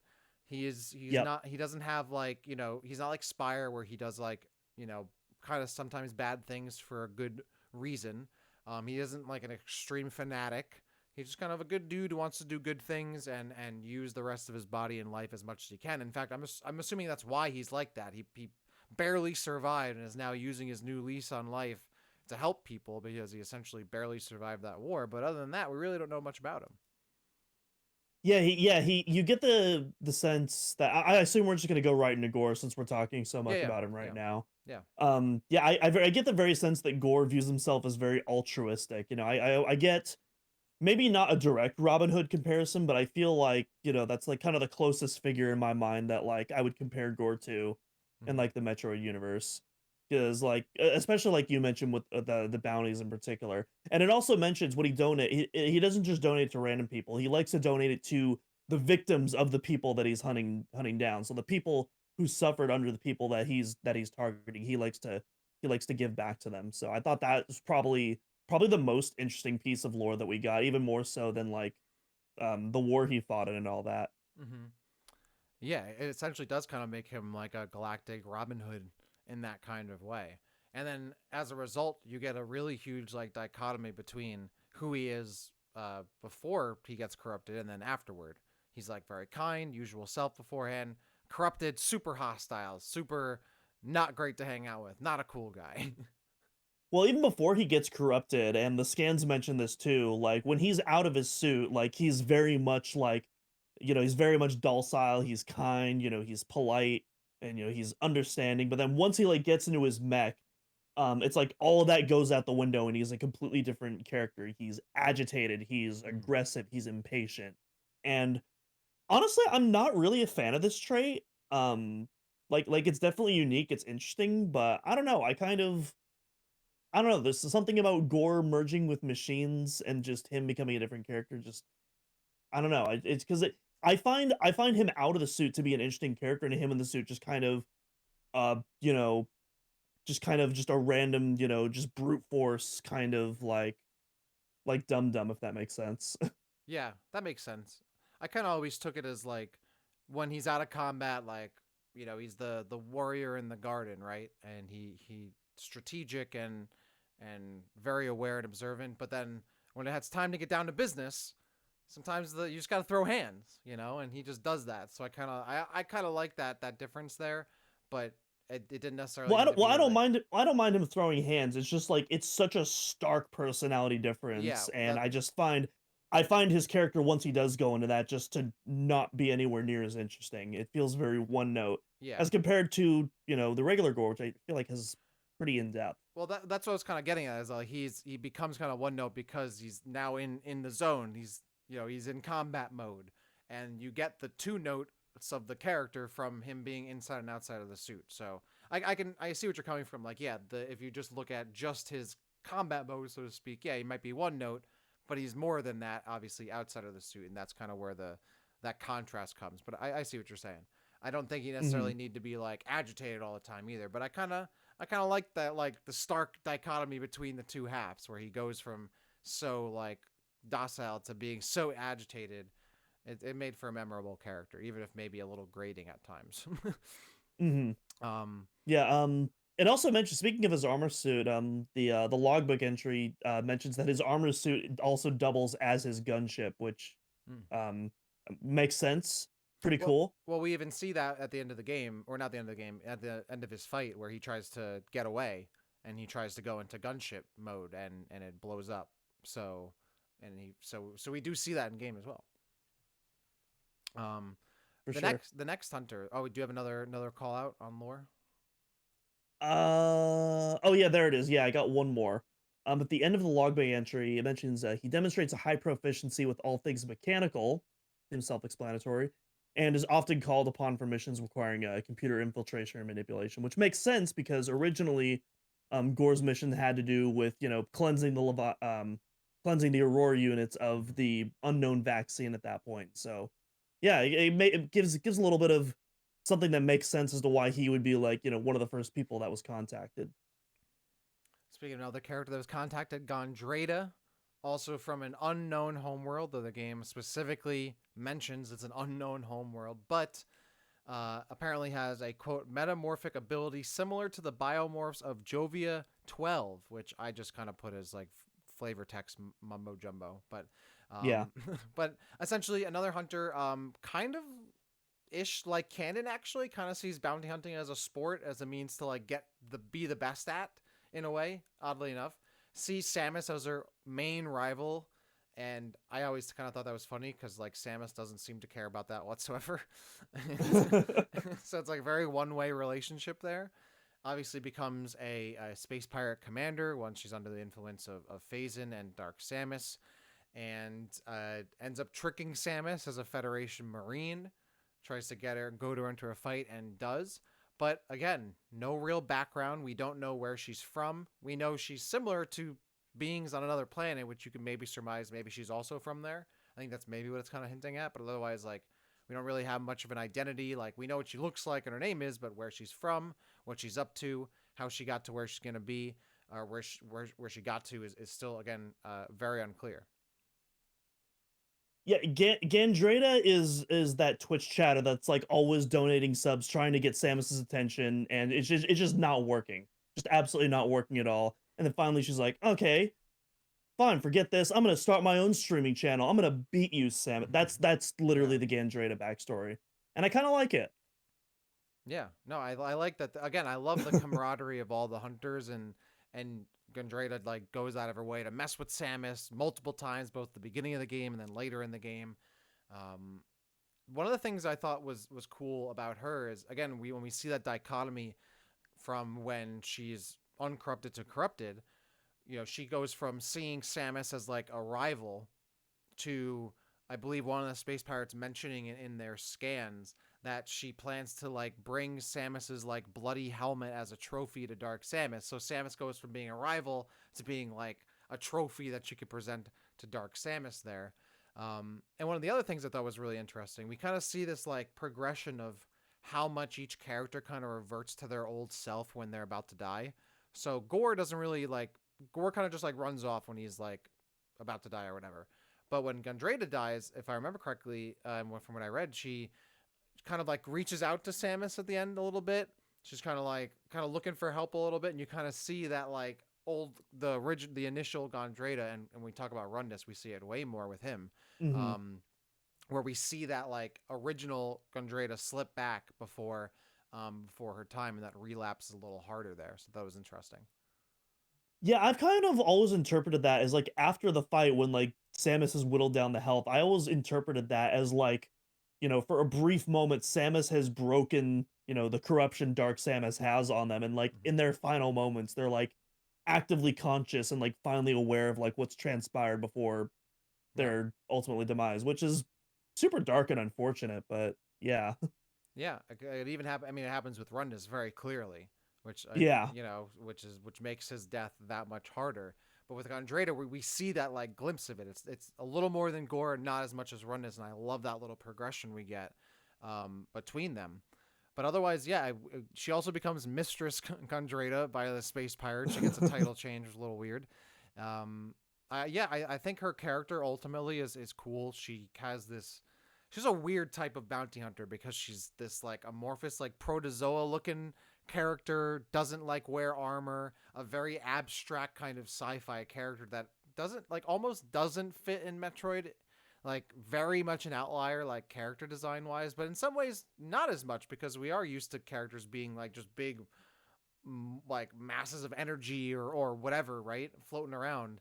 So Gondreda was such a unique character because I feel like wherever she's from has to be one of the most abstract and out of this world, no pun intended, no pun intended, places in Metroid.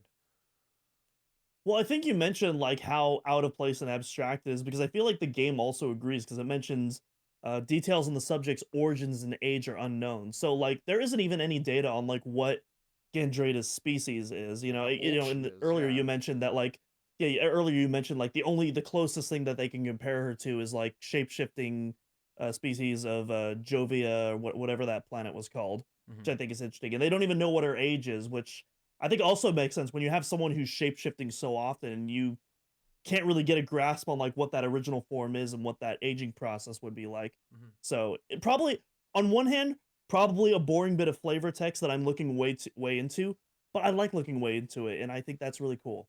This episode is literally looking at the flavor text of the games, you know? Yeah. Like, that's what we're here for. And let's jump into it. Rundas here, the most iconic and memorable of the Metroid Prime 3 hunters, and maybe arguably, aside from Silex, like the most well known and memorable of all the hunters in Metroid. If not the most well known. Rundas, not Noxus, another ice dude, cool, chill, has some one liners, a couple quips. He had a little bit of an ego, a really dramatic death in the series. Born on a moon of the planet Bess or Beast, Bess 3, which is called, the moon is called Phrygius, which is a little fun cold pun, I think. So apparently I'm gonna butcher this, Phrygians, I guess is what they are. The Phrygians, I don't know. Phrygians, maybe, can manipulate and generate ice, and Rundas is one of the few that's able to use it as a bounty hunter. We don't really know anything else about him aside from that. Like he's a bounty hunter. Apparently, the Phrygians are pretty chill and don't really bounty hunt, so he's kind of one of the outliers to do so and has a little bit more of an ego than the others. But we never met the other ones, so we really don't know.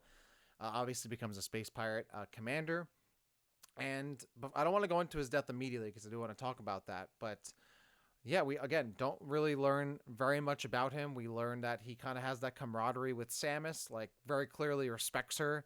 Also saves her life, I think, multiple times in the game, and definitely on top of that. So Objectively saves her life once. The time before that, debatable. I At least in gameplay, I know that I personally could have taken out all those ships on my own. So I'm just yes, throwing that out there. I agree with that. That's I think one of my biggest beefs in Metroid games sometimes is where a cutscene doesn't allow me, if I were the player, to take the thing out that takes Samus out in the cutscene or stops her progress. So Rundas, very cool character. Also has one of the best themes in the Metroid Yes. series. I want to bring that up, but yeah, Doom. Thoughts on Rundas?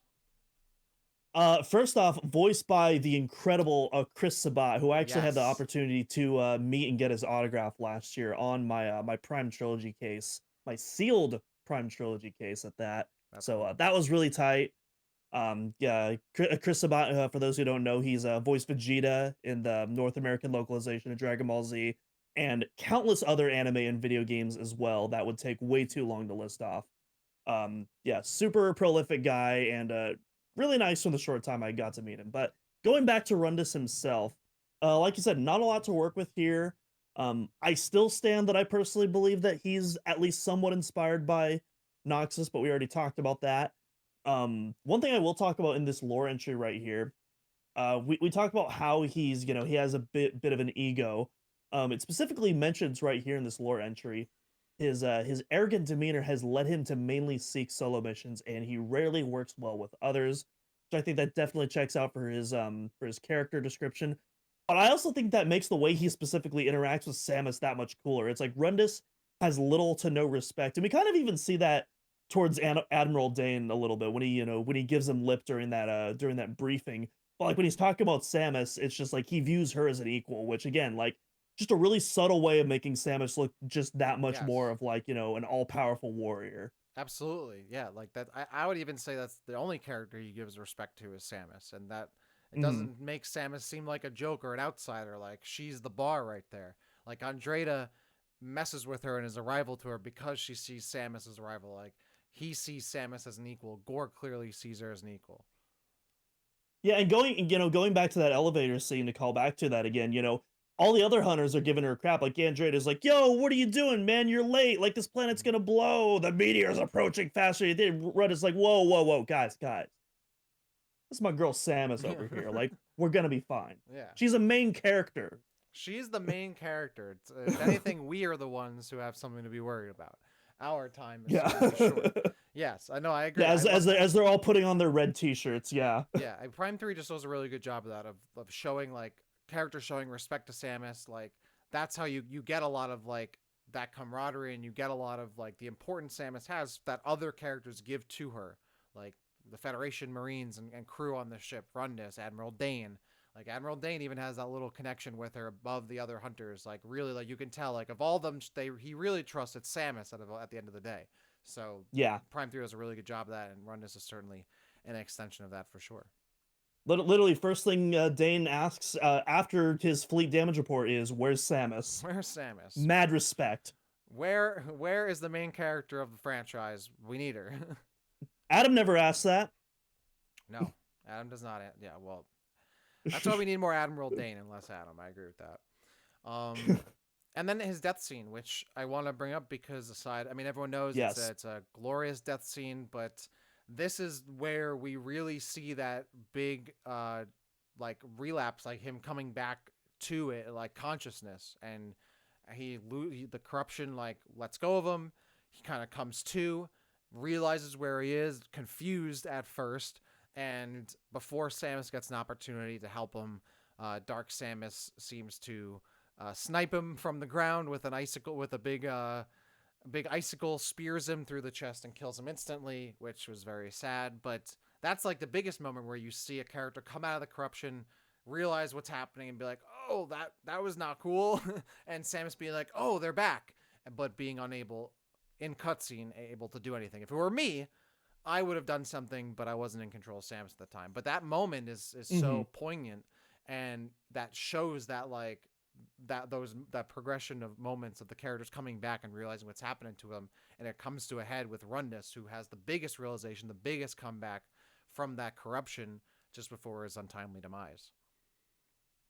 Yeah, I actually wonder if like there were other moments. Like I almost feel like Rundus, like outside of Samus, obviously, because she survives to the end of the game. I almost feel like Rundus, had you know I don't want to say easiest because obviously, certainly wasn't easy for him, but I almost feel like he was able to like avert the corruption better than some of the other hunters because like there's multiple you have a couple of short run-ins with him Mm-hmm. in the game, and there's one where he's like even directly looking at you right before the boss fight, and he doesn't attack you. He just kind of walks away before you do a large puzzle.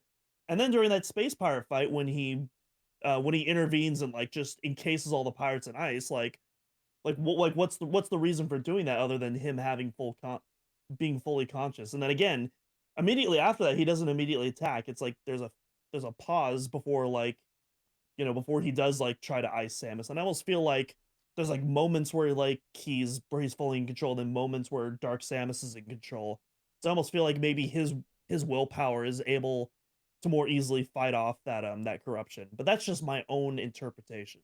Yeah, I wasn't sure which way to go interpreting that because to me, what I originally took from it, or like what I've always taken from it, was that he is definitely not in control, but he has some influence where he's able to essentially reel his corrupted self back from somewhere deep inside of him, and that's why he's observing Samus Yeah. and stays away as long as he can.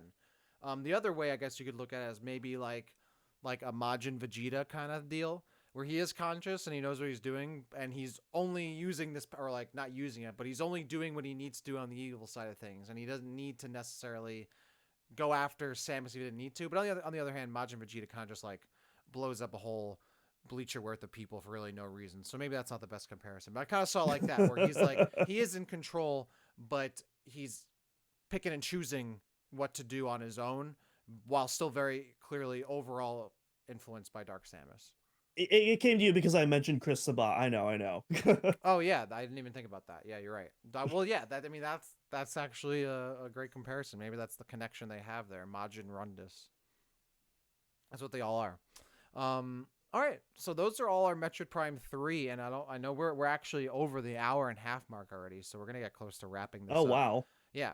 Well, it's a lore episode, man. We had things to talk about. I don't think we need to talk about the comic bounty hunters like Big Time Brannigan or Armstrong Houston or Zagan Doe, who looks like Yoshimitsu from Soul Calibur. I don't know what's going on with that character. I will just say, like, bring him back, maybe. Maybe not. I think Armstrong Houston might have inspired Anthony Higgs, though. Same initials. I mean, they have the same. I was about to say same initials. Same initials. Kind of an alien type character.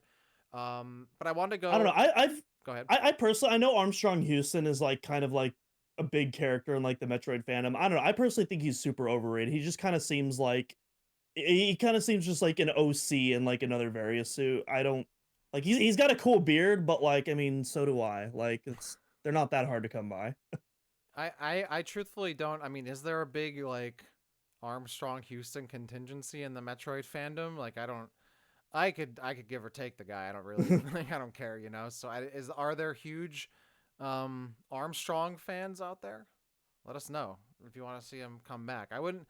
Back during the Insider Forum days, I vividly remember like a huge Armstrong Houston fan base. Okay. So that we're going back over a decade since then. Way over a decade, and a half. Rip Insider. I still remember when they just randomly shut it down. No, like Yeah. just randomly like, hey, in 2 weeks, like the forum's going away forever. Save all your stuff or don't. We don't care. Yeah, honestly, perfect Nintendo tradition. Like it's I wouldn't have had it any other way. I think that's when not true I at knew all. I was growing up. I think that was the beginning and the end of my childhood. Is when the Nintendo Insider forums were shut down and put on view only for 2 weeks and then killed. They ask you how you are and you have to say that you're fine, but you're not really fine, and it's all. I was on the verge of being a sage, man. I knew it. I knew it. Okay, so to wrap up the episode real quick, I wanted to talk about like the future of bounty hunters in Metroid. Would we want to see any of these other characters show up again? Should they show up again? Obviously, some of them it might be a little easier than others, depending on what part of the timeline the game takes place. At least for me, obviously, Silex is probably. I mean, I think Silex in Prime 4, I think is kind of not a shoo-in, but probably should happen. I think Weevil is a character that I would love to see come back, maybe even as an ally or an anti-hero somewhere in the line. I would love to see a character that maybe defects from the pirates and is operating on his own. Maybe works with Samus, maybe not, but a very cool character. Trace and the Kraken, obvious, as we said, big bad antagonist. Would love to see that.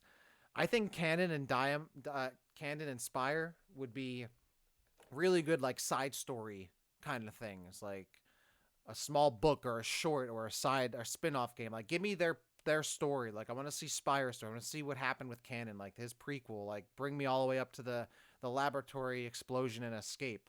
Would love to see that. Noxus and the Vozone or Vozon. Again, another I think another primary antagonist kind of material here for Rundas, Ghor, and Gondreda. I think prequel stories, again, kind of like Kanden and Spire, could be really cool. I would love to see more about them. And with all that said, I think for me, as much as I would love to see new characters, there are a lot of cool characters in the Metroid series that could come back in a realistic way that we don't know a lot about. And we just talked an hour and a half about all of them that could work into the series, that could be given new life, new lore, and work in a bunch of different roles as like an ally, an anti-hero, as a big bad antagonist, as the protagonist of a side story. There's a lot of material to work with, and honestly, I'd actually rather that than them maybe introducing newer stuff, unless it's a situation where like, okay, it's a new organization we don't know about that's behind Kanden's like, lab or whatever it is, right? I don't want that to be the Space Pirates of the Federation. But overall, like, Or if it's go or if ahead. it's like we get Hunters too, but now there's like an even bigger selection of characters to select from. Yeah, agreed. So like, yes, exactly. That I would be down for that. But there's a lot of meat on these bones, and I think we've said that a bunch. I know Andy doesn't think as much, but I think after going through this, like, there's good setup here, and setup that like that works, that makes sense going forward with the Metroid series. That I think all these characters can come back. What about you? What do you think? Yeah, I don't want to I don't want to put words in Andy's mouth. So Andy, feel free to clarify next week on your I only thoughts. brought that up But so he like, can't defend himself. That's he doesn't have to do it next week. but no, I almost, I almost think that like Andy and maybe people who hold similar thoughts to like, Metroid Prime Hunters in that universe, they take that lore at face value and kind of don't really extrapolate beyond that. Whereas, you and I and people like Spire fan, we like to go into it's like, okay, it's not much on its face value, but there's so much you can expand and work off of, and Yeah. there's so much possibility there to work with. And then that's really what it's really about. It's those possibilities that make the characters intriguing. Like obviously at face value, they're all pretty one note. Even Silex currently, though I feel like, by Metroid Prime 4 we'll have some more to work off of. Mm-hmm. But yeah, it's what could be. It's it is a little bit of that mystery, that unknown that Yeah. that makes these characters so enticing. Again, even past like the ones that aren't directly tied into the lore, like you know Spire's backstory and intro. That's just a really cool premise that I want to see where that goes. Kanden, I think there's potential to have a really cool motivation behind that. No, I 100% agree. It gets the creative part of my brain like firing and interested, and that to me is incredibly important for anything, Metroid or anything. Like to have something that a fan of the game can be like, oh, that gets my gears turned. Like I would love to see what happens next with this. That's what all of these, even the Hunters from Prime 3, I would love to like learn more about their stories like before the events of the game. Like that kind of stuff makes me interested in more Metroid, which I think is good to have those kind of questions that need to be answered, or maybe bring more questions instead of getting answered. So yeah, I think like, again, one of the things I think is really cool is that it's not like they're all bad guys, that they all just be villains. Like some of them would work as allies or not. Like some of them would work as straight up bad guys. Some of them would work as their own stories and see how that goes. And that just means that there's so many different paths you could go on for the franchise. And I feel like specifically in the case of Noxus, like that would be a character that would be very much like trying to do good, but I feel like could end up being an antagonist due to their own hubris and ignorance. I which I mean, from a storytelling perspective, some of the best villains are ones that think they're doing the right thing, that think they're the good guys. So like Noxus like makes a great potential villain because he's gonna think he's on the right side the whole time. And that kind of moral conflict that goes beyond the external combat conflict is what gives that kind of stuff layers and a lot of interest. Yeah, it would literally be like, why are you trying to fight me? I'm on your side. Like, don't you see what I'm trying to do Yeah, here? exactly. And then you're like, whoa, Sam's like, am I the bad guy? Am I the baddie? Are we the baddies? And that's what makes for a compelling story. Yes, I sitting Nah, here. she would just She would just blow up another planet. She'd be like, missiles, and just obliterate the problem. Which, to be honest, I get that from a video game perspective. You know, it hasn't failed her so far. It hasn't. Well, debatable. It hasn't necessarily gone smoothly. It's been rocky. It's been rocky to say the least. Yes. Yeah, no, honestly, like from a storytelling perspective, like looking at all this stuff again, it's like, man, I would love if I had like the keys to the house, so to speak, and just start writing up all these stories and give breathe some life into these characters again. So Nintendo, if you're listening, call me up and I'll write it for you. And that's to say, like, if we're being real, we're probably never going to hear about any of these characters again, aside from Silex, obviously. Even Weevil, despite his ties to, like, NES Droided Zero Mission, probably won't hear about from any of these characters again. But that's not what this is about. This is about what we want, and I would absolutely love to hear more about how these characters operate. I'm not entirely sold on that. I'm not entirely sold on that. I could see a world where we see Weevil again or Trace again after Prime 4. Maybe like Nintendo's like, maybe there is something we could do with these other hunters after Silex shows up and Prime 4 sells 50 million copies, Who knows? I mean, there was that spiritual successor to Hunters that Next Level was making before they got switched to Federation Force. I wish I had never learned that.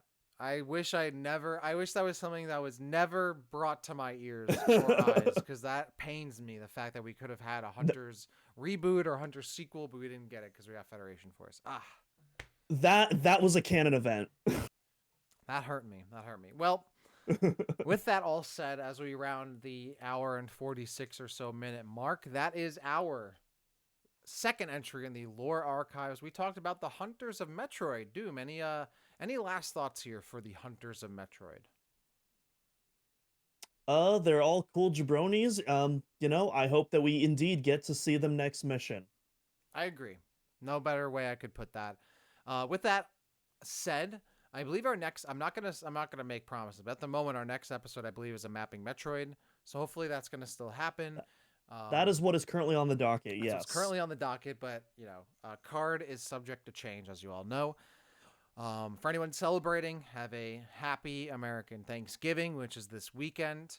So by the time you hear this episode, it won't have happened yet. But I don't know where I'm going with this. But yeah, have a happy holiday. If you're listening to it, then enjoy some good Thanksgiving dinner and all that. And call your loved ones, call your friends, call your family, and say hi to them and whatnot. Andy, I hope you're doing well out there, taking a nice break. My man's been killing it on the podcast game. He's running like a dozen shows. I don't know how he does it. Anytime people are like, why don't you do another podcast? I'm like, I'm good with the one. And this guy has got a fleet of podcasts. He's doing Virtual Theater, Zelda Cast, Metroid, Omega Metroid podcast. He's doing the Great Area Ranking. He's doing his own shows. He's doing this. He's doing that. I was about to say, he does his own stuff on Patreon. That's Patreon, the Terry Show. He's doing all this great stuff. So definitely check him out. Tell him thanks. Tell him you love him. All that good stuff. Let him know what's good. If you're listening, Andy, well, we'll see you next week. See you next mission. Hopefully if you're on the show. And also have a good holiday. Even though you're Canadian, so I guess you won't be celebrating. You already had your Canadian Thanksgiving.